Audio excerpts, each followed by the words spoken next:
మీ బంగారం తాకట్టులో ఉందా? విడిపించుకోలేక ఇబ్బందులు పడుతున్నారా? అయితే మీ బంగారాన్ని వెంటనే విడిపించి కొంటాం.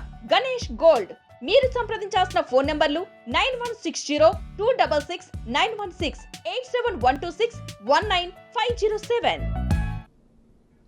ధర్మస్థల మిస్టరీ కేసులు రోజు రోజుకు కొత్త మలుపులు వెలుగు చూస్తున్నాయి. ఇప్పటి వరకు 9-10 ప్రదేశాల్లో తవ్వకాలు జరిపినా అనుమానిత ఆనవాళ్లు మాత్రం వెలుగు చూడలేదు. నిన్నటి భారీ వర్షం కారణంగా తవ్వకాలు తాత్కాలికంగా నిలిపివేశారు. రేపు ప్రత్యక్ష సాక్షి సమక్షంలో తవ్వకాలు మళ్లీ ప్రారంభించనున్నట్లు అధికారులు తెలిపారు. కేసు నుంచి తప్పుకోవాలని విజిల్ బ్లోయర్ను బెదిరించారని ఆరోపణలు తాజాగా తెరపైకి వచ్చాయి. సిట్ బృందానికి చెందిన ఓ అధికారి విజిల్ బ్లోయర్కు వార్నింగ్ ఇచ్చినట్లు సమాచారం. ఈ అంశాన్ని ఆయా న్యాయవాదుల దృష్టికి తీసుకెళ్లిన విజిల్ బ్లోయర్ సిట్ అధికారి మంజునాథ్ గౌడ్ బెదిరింపులకు పాల్పడ్డాడని ఆరోపించారు. ఈ నేపథ్యంలో విజిల్ బ్లోయర్ తరపు న్యాయవాది బెదిరింపులపై కేసు వేయనున్నట్లు ప్రకటించారు. ఈ ఆరోపణలను సిట్ సీనియర్ ఆఫీసర్ మాత్రం ఖండించారు. తవ్వకాల్లో 6వ ప్రదేశంలో గుర్తించిన 25 ఎముకలను బెంగళూరులోని ఫోరెన్సిక్ ల్యాబ్కి పరీక్షల నిమిత్తం పంపినట్లు అధికారులు తెలిపారు.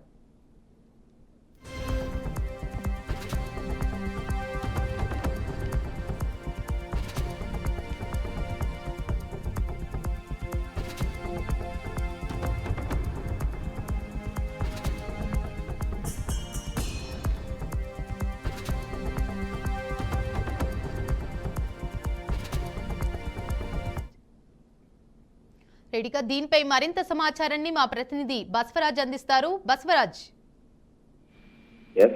దేవిక, ఏదైతే కర్ణాటక ధర్మస్థల మిస్టరీ మాత్రం రోజుకో ట్విస్ట్ జరుగుతూ ఉంది. 9-10 చోట్ల ఇప్పటిదాకా తవ్వకాలు చేపట్టారు. బట్ అక్కడ ఏదైతే అమ్మాయికి సంబంధించిన డెడ్ బాడీస్ చాలా ఉన్నాయని, అదేవిధంగా అనేక అఘాయిత్యాలు చేసి చాలా చోట్ల పాతి పెట్టారని ఒక వార్త అయితే దేశంలోనైతే సంచలనం సృష్టించిన అంశం మనకు తెలిసిందే. అయితే ఈ తవ్వకాలు జరుగుతున్న నేపథ్యంలో నిన్న రాత్రి కొంత భారీ వర్షాలు వచ్చి ఆటంకం జరిగిన పరిస్థితి కనిపిస్తూ ఉంది. అయితే ప్రత్యక్ష సాక్షి ఎవరైతే ఉన్నారో వాళ్ళ సమక్షంలోనే ఏదైతే అక్కడ అధికార సిబ్బంది తవ్వకాలు చేపడుతూ సరైన ఆధారాల కోసం చాలా శ్రమిస్తున్న పరిస్థితి మనకు కనిపిస్తావు. అయితే ఒక ఏదైతే సిట్ లో ఉన్న ఒక ఉన్నతాధికారి ఏదైతే విజిల్ బ్లోయర్ గా అతనికి కొంత ఒత్తిడి తీసుకొచ్చి అంటే ఈ కంప్లైంట్ కావచ్చు లేదా ఈ కేసును విత్డ్రా చేసుకునే విధంగా అధికార బృందం అదే సిట్ బృందంలోని ఒక అధికారి వార్నింగ్ ఇస్తున్న పరిస్థితి కూడా మనకు ఇప్పుడు బయటపడతా ఉన్న అంశము.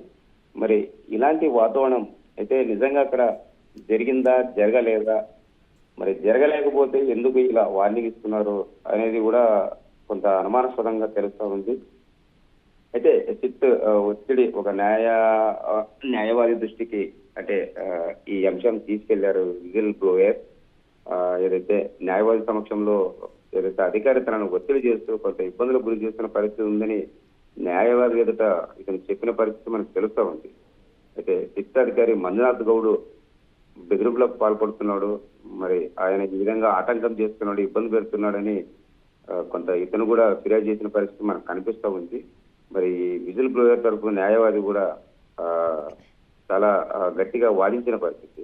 అయితే ఈ ఆరోపణల్లో వాస్తవం లేదని ఏదైతే సిట్ బృందంలోని ఒక అధికారి మంజునాథ్ గౌడ్ దాన్ని కొట్టిపడేస్తున్న పరిస్థితి కనిపిస్తూ ఉంది. అయితే ఓవరాల్ గా అంటే ప్రజలు అనుకుంటున్న పరిస్థితి లేదా అక్కడ జరుగుతున్న ఇన్సిడెంట్ మనం ఒకసారి గమనించినట్లయితే చాలా రకాలుగా అఘాయిత్యాలు, అత్యాచారాలు చాలా జరిగాయని, అయితే ధర్మస్థల అనేది పేరులోనే ఉంది ధర్మస్థలం అని. మరి అలాంటి పేరు, అలాంటి ధర్మస్థలము, మంజునాథుడు నిలయం ఉన్న అలాంటి ప్రదేశాల్లో మరి ఇలా అమ్మాయిలు ఎంతో మంది అంటే మిస్సింగ్ అయిన అమ్మాయిలు కావచ్చు, స్త్రీలు కావచ్చు, మహిళల శవాలు అక్కడ దొరుకుతా ఉన్నాయి. మరి ఇటీవల ఒక ప్రదేశంలో ఏదైతే తవ్వకాలు చేపడితే ఒక 25 ఎముకలు కూడా లభ్యమైనట్లు తెలుస్తుంది. అయితే ఆ ఎముకలు ఆడ లేదా మగ వాళ్ళవే లేదా పిల్లలుగా అనేది ఏదైతే బెంగళూరులోని ఫోరెన్సిక్ ల్యాబ్ తరలించారో మరి అక్కడ వాళ్ళు పరీక్షించిన అనంతరం వాస్తవాలు ఏంటో తెలిసే అవకాశం ఉంది. సో ఓవరాల్ గా అంటే దేశము ఏదైతే దేశ ప్రజలు చాలా సభ్య సమాజము సిగ్గుపడే విధంగా అక్కడ జరిగిన ఘటన కానీ ఉదంతం కానీ నిజేరపరుస్తున్న పరిస్థితి మనకు కనిపిస్తూ ఉంది.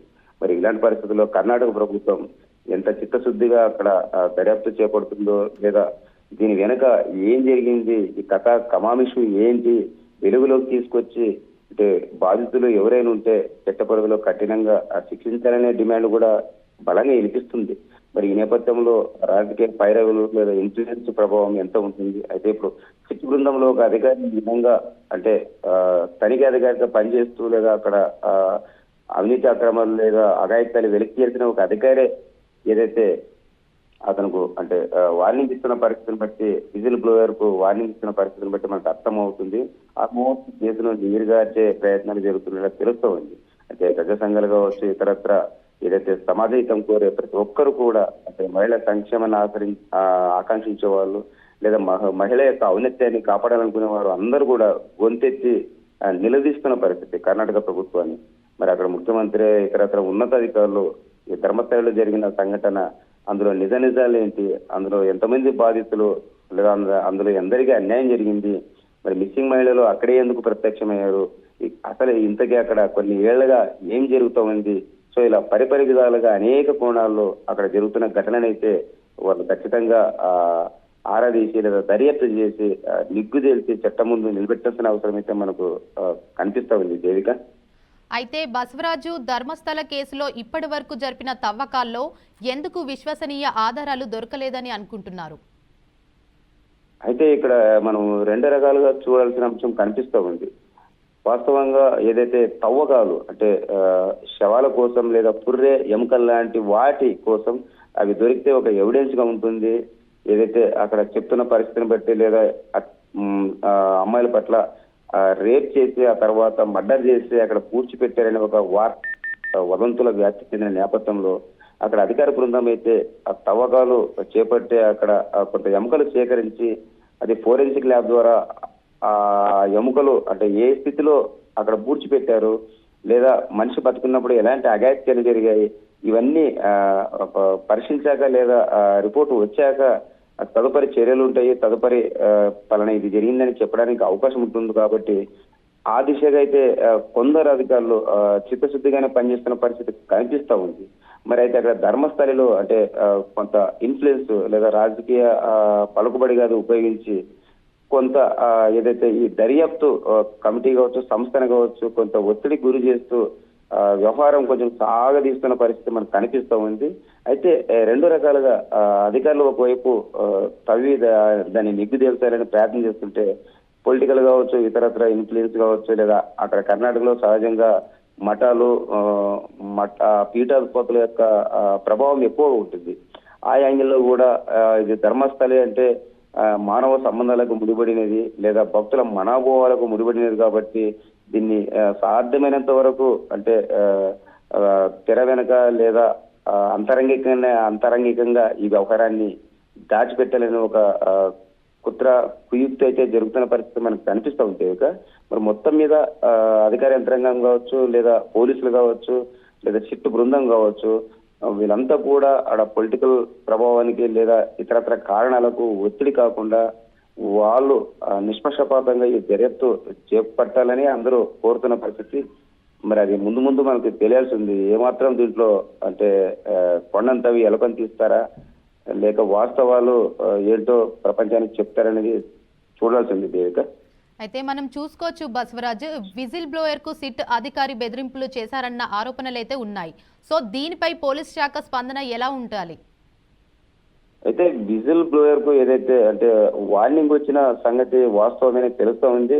అయితే సిట్ బృందంలో ఒక ప్రధాన అధికారిగా ఉన్న ఆ వ్యక్తే ఇతనుకు ఏదైతే మీరు కంప్లైంట్ ఇచ్చారు లేదా నువ్వు చూసినవన్నీ చెప్తానన్నావు, సో నువ్వు ఫిర్యాదు చేశావు, సో ఇదంతా కూడా అంటే పెద్ద వాళ్ళు ఉన్నారు అంటే ముందు ఇబ్బంది పడే అవకాశాలు ఉంటాయి కాబట్టి ఇక్కడికైనా విత్డ్రా అయితే బాగుంటుంది, లేకపోతే చాలా సమస్యలు ఎదుర్కోవాల్సి వస్తుందని ఒక అధికారి అయితే ఖచ్చితంగా ఏదైతే విజిల్ బ్లోయర్ కు వార్నింగ్ ఇచ్చిన పరిస్థితి వాస్తవం అనేది తెలుస్తా ఉంది.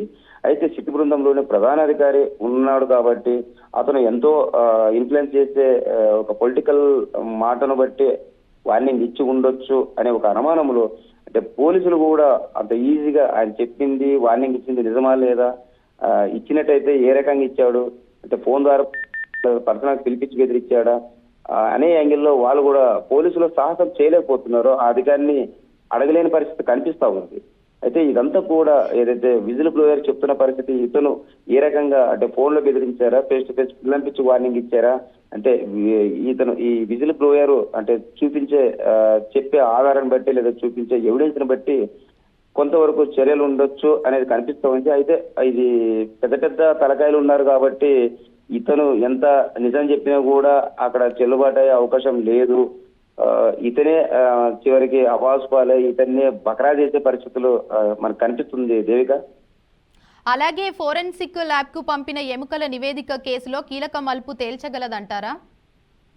ఖచ్చితంగా అదైతే ఏదైతే వీళ్ళు ఈ ప్రస్తుతం పంపిన 25 ఎముకలు ఏదైతే బెంగళూరు ఫోరెన్సిక్ ల్యాబ్ లో టెస్ట్ పంపారు, ఒకవేళ నిజంగా అక్కడ రేప్ జరిగి అత్యాచారం జరిగి మర్డర్ చేసి పూడ్చిపెట్టినట్టయితే ఖచ్చితంగా అయితే నివేదికలో వాస్తవాలు ఏంటో వెలుగు చూసే అవకాశం ఉంది. అయితే ఇక్కడ ఒక చిన్న లాజిక్, వీళ్ళు తవ్వకాలు చేపట్టిన ప్రాంతం ఆ పరిసర ప్రాంతాల్లో ఎక్కడ చేస్తున్నారు, ఒకవేళ అఘాయిత్యం జరిగి గతంలో ఏదైనా అమ్మాయిలు పూడ్చిన ప్రదేశం ఒకటే, లేదా సహజ మరణాలు పొంది పూడ్చిన వాళ్ళ ప్రదేశం మరొకటే, ఈ పరిసర ప్రాంతాల్లో అంటే వాళ్ళు కొంత కన్ఫ్యూజ్ లోనే అంటే సహజ మరణాలు లేదా అఘాయిత్యాలు జరిగిన మరణాలు వేరువేరుగా కనిపెట్టలేక ఈ తవ్వకాలు చేపడితే అది నిష్ప్రయోజనం అనిపిస్తుంది. ఎందుకైతే అమ్మాయిలను అఘాయిత్యాలు జరిగి ఎక్కడైతే పెట్టారో ఆ ప్లేస్ లోనే తవ్వకాలు చేపట్టి అక్కడ జరిగిన పుర్రెలు ఎముకలు తీసి పరీక్షిస్తే ఖచ్చితంగా వాస్తవాలు వెలుగు చూస్తాయి. అలా కాకుండా సహజ మరణం పొందినారో లేదా ఇతరత్ర అనేక విధాలుగా చచ్చిపోయిన వారు శవాలు తీసి ఎముకలు తీసి ఇవి వృద్ధులు వీళ్ళు సహజ మరణం పొందారు అని ఒకవేళ రిపోర్ట్ వస్తే అప్పుడు ఎవరు కూడా ఏం చేయలేని పరిస్థితి.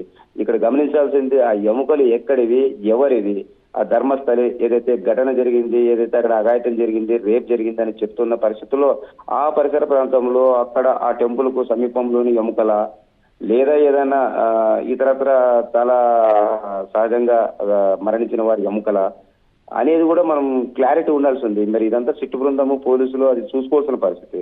మరి ఆ రకమైన ఆ పరిస్థితి తవ్వకాలు అక్కడ చేపట్టారా లేదా ఏదో ఒత్తిడి ఉంది లేదా సపరేట్ దర్యాప్తు బృందం ఉంది కాబట్టి తవ్వాలంటే తవ్వుతున్నారా అనేది మరి తేలాల్సి ఉంది దేవిక.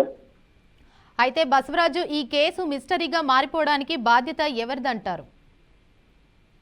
ఇది ఖచ్చితంగా అయితే ప్రభుత్వ వైఫల్యం అనే చెప్పొచ్చు. ఎందుకంటే ఒక రాష్ట్రంలో ఒక ప్రభుత్వం ఉంది అన్నప్పుడు మరి ఇంతమంది అమ్మాయిలు మిస్ అయ్యారు.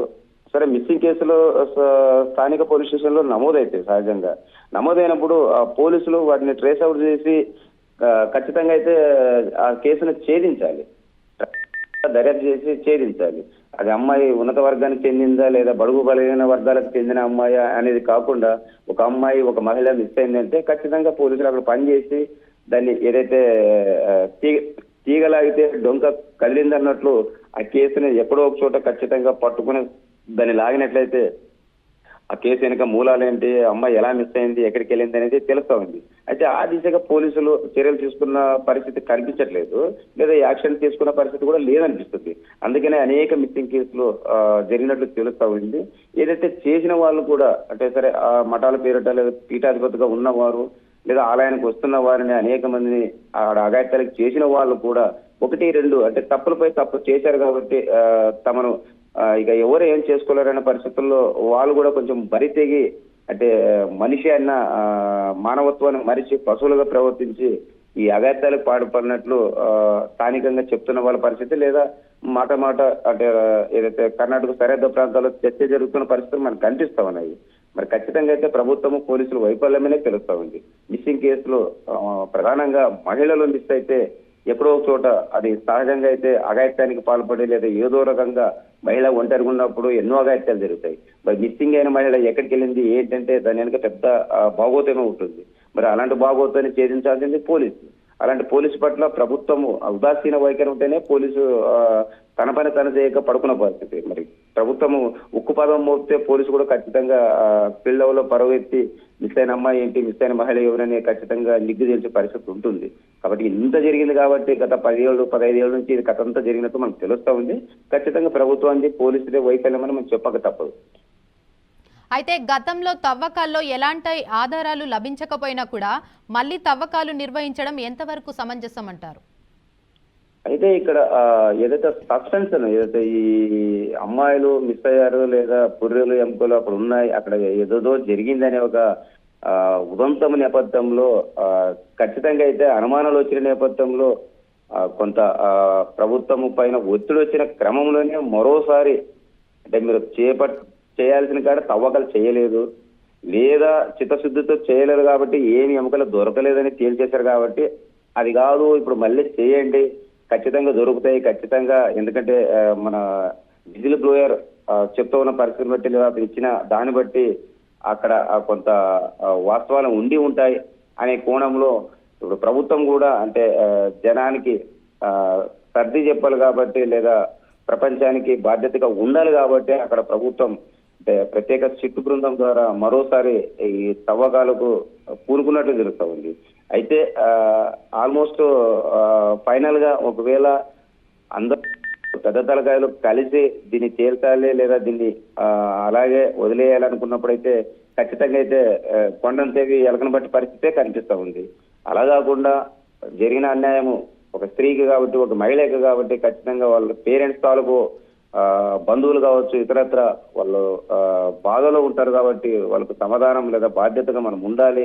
పలానా టైం పలానా కేసు నమోదైంది, అదిగో అందుకు సంబంధించిన మహిళ పలానా సో ఇలా జరిగిందని చెప్పి వాళ్ళ పేరెంట్స్ కి బాధ్యతగా ఉండాల్సిన ప్రభుత్వం ఆ రకంగా ఆలోచించినట్లయితే ఖచ్చితంగా ఈ తవ్వకాల్లో వాస్తవాలు బయటపడే అవకాశం ఉంది. తవ్వకాల గురించి అనుమానం ఉన్నందుకే మొదటిసారి రెండోసారి అంటున్నారు, మరి మూడోసారి కూడా తవ్వకాలు జరగవచ్చు, ఇందులో అనుమానమే లేదు. ఎక్కడైతే స్థానికంగా అక్కడ ఉన్న ప్రజల నుంచి ఒత్తిడి ఎక్కువైనప్పుడు ప్రభుత్వం ఈ తవ్వకాలు కంటిన్యూ చేసే అవకాశం కూడా ఉంది. సో ఇప్పుడు ఈ కేసుని సిట్ కాకుండా కేంద్ర సంస్థలు దర్యాప్తు చేస్తే మరింత న్యాయ సంరక్షణ లభించదంటారా? ఖచ్చితంగా అదే డిమాండ్ అయితే వినిపిస్తా ఉంది. ఏదైతే రాష్ట్ర ప్రభుత్వము కొంత ఉదాసీన వైఖరి అవలంబించే అవకాశాలు ఖచ్చితంగా ఉన్నాయి. ఏదైతే అక్కడ మఠాలు కావచ్చు, ఆశ్రమాలు కావచ్చు, గుళ్ళు గోపురాలు ఇవన్నీ కూడా రాజకీయ పెత్తనం చేసి రాజకీయ నాయకులపై ప్రభావం చూపే అవకాశం అటువైపు కర్ణాటకలో ఎక్కువగా ఉంది. ప్రతి ముఖ్యమంత్రి కావచ్చు, ప్రతి మంత్రి కావచ్చు, ఇతరత్ర ప్రముఖ స్థానాల్లో ఉన్న రాజకీయ నేతలందరూ కూడా పీఠాధిపతుల ఆశీర్వాదం తీసుకొని వాళ్ళ ఆశీస్సులు పొంది వాళ్ళకి ఎప్పుడూ కూడా రక్షణగా ఉండే ప్రభుత్వాలు అవి. మరి అలాంటి ప్రభుత్వాల్లో ఖచ్చితంగా రాష్ట్ర ప్రభుత్వం అయితే అంత కఠినంగా వ్యవహరించకపోవచ్చు అనే అనుమానాలు కర్ణాటక మొత్తం వినిపిస్తున్న పరిస్థితి. అయితే బసవరాజు, ఈ కేసు విచారణపై మీడియా రిపోర్టింగ్ శైలిని మీరు ఎలా ముగింపు వేస్తారు? మీడియా ఏదైతే కొన్ని మీడియాలో అంటే వాళ్ళు ప్రాపగండ కోసము లేదా ఏదైతే యూట్యూబ్ లో వ్యూస్ కోసము అనేకాలుగా అంటే జరిగింది ఒకంతైతే పదింతలు చెప్పిన పరిస్థితి కూడా మనం నేడు చూస్తూ ఉన్నాము. అయితే వాస్తవానికి జరిగిన పరిస్థితి ఏంటి, అక్కడ నిగ్గు తేల్చాల్సిన అంశాలు ఏంటి అనే విధానమై మీడియా కూడా వాస్తవానికి దగ్గరగా పోవట్లేదు.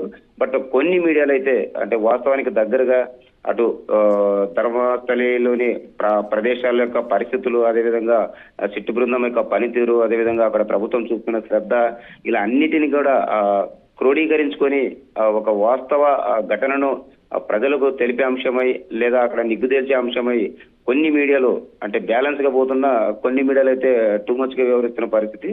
అయితే ఏదైతేనే మీడియా కూడా ఇక్కడ ఒకవైపు కాకుండా ఏదో బురద జల్లే కార్యక్రమం కాకుండా ఖచ్చితంగా అయితే జరిగిన వాస్తవం ఏంటి, అక్కడ ఏం అఘాయితం జరిగింది దాని పట్ల కూడా శ్రద్ధ చూపాలి. అదేవిధంగా ఈ జరిగిన అఘాయితాల పట్ల పోలీసు గారి చిట్టు బృందం ఏ విధంగా పనిచేస్తూ ఉంది దాన్ని కూడా వ్యక్తి వాళ్ళ పనితనాన్ని కూడా చూపాల్సిన, మరి అదేవిధంగా ప్రభుత్వం యొక్క నిర్లక్ష్యాన్ని కూడా ఎండగట్టాల్సిన పరిస్థితి ఖచ్చితంగా ఉంది.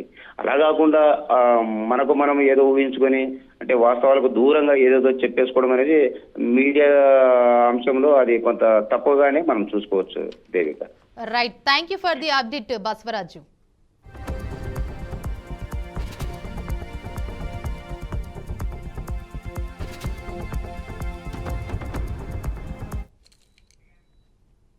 ఇవి ఇప్పటి వరకున్న బులెటిన్ అప్డేట్స్. చూస్తూనే ఉండండి బీఆర్కే న్యూస్ తెలుగుడి సత్తా.